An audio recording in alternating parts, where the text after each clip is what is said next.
सर्वांना माझा नमस्कार. आज आपण इयत्ता 4थी विषय इंग्रजीमधील अ गार्डन ऑफ वर्ड्स हा लेसन पाहणार आहोत. चला तर मग सुरू करूया. सर्वात आधी आपण हे सर्व शब्द वाचून घेऊयात आणि त्यानंतर यावर आधारित प्रश्नोत्तरे सोडवूयात. गार्डन ऑफ वर्ड्स म्हणजे शब्दांची बाग.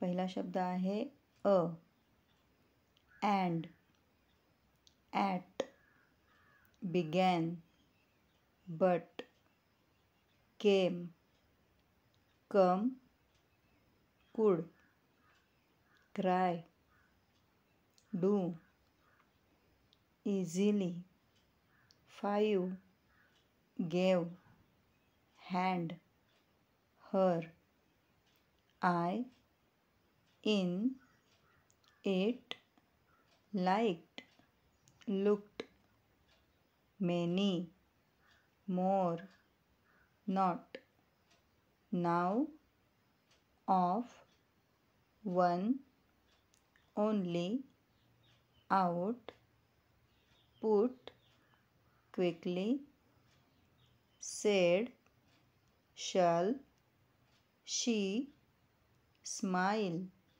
smiled, some, take, 10, the, there, time, to, took, to, wanted, was, what, will आणि would.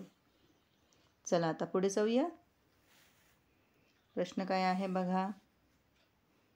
प्रश्न पहिला आहे, listen carefully and tick off the words in your chart. And शब्द या चार्टमध्ये शोधायचा आहे आणि त्याला टिक करायचं आहे, म्हणजे अशी बरोबरची खूण करायची आहे. बघा बरं कुठं आहे अँड. हा पहा इथे आहे, AND, अँड. त्यानंतरचा दुसरा शब्द आहे बट. बट शोधायचा आहे, त्याला देखील टिक करायची आहे, इथे आहे बट. त्यानंतर आहे वन. हा बघा इथे आहे वन. त्यानंतरचा शब्द आहे 5. 5 कुठे आहे शोधा बरं. सापडला, इथे आहे 5. त्यानंतर आहे 10, will, light, took, cry, eat, do, put, there, now. हे सर्व शब्द व्यवस्थित बघायचे आहेत आणि या तक्त्यामध्ये शोधून त्याला टिक मार्क करायची आहे. चला पुढचा प्रश्न बघूया. Find all the 3 letter words and copy them in your notebook. 3 letter words आपण शिकलेलो आहोत. 3 अक्षरी शब्द शोधायचे आहेत आणि तुमच्या वहीत लिहायचे आहेत. बघा AND, अँड 3 अक्षरी आहे. बट, क्राय, त्यानंतर आहे हर, त्यानंतर आहे not, now, one, out, put, she, 10, the, two, was. हे आहेत 3 अक्षरी शब्द. हे तुमच्या वहीत छान अक्षरात लिहून घ्यायचे आहेत. पुढील प्रश्न काय आहे बघा. Read the word from any poem. Say a line that has the word. म्हणजे खालील शब्द आपल्याला वाचायचे आहेत आणि कोणत्याही एका कवितेमधून from any poem say a line, त्या कवितेतील एक ओळ म्हणायची आहे ज्याच्यामध्ये हा शब्द आलेला आहे आणि शोधायचा आहे. बघा बिगेन शब्द दिलेला आहे एक्झाम्पल म्हणून.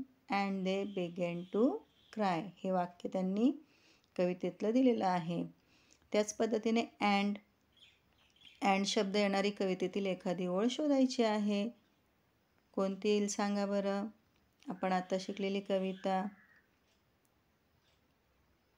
Play time, fun time, now we run, now we climb, up the ladder and down the slide. बघा अँड शब्द आला आहे त्याच्यात. तसंच हर, वन, सम, विल हे शब्द ज्या कवितेमधील ओळीत आलेले आहेत त्या ओळी सांगायच्या आहेत. चला तर मग आजचा पाठ आपला इथेच संपला. लवकरच भेटू नवीन व्हिडिओमध्ये. तोपर्यंत बाय.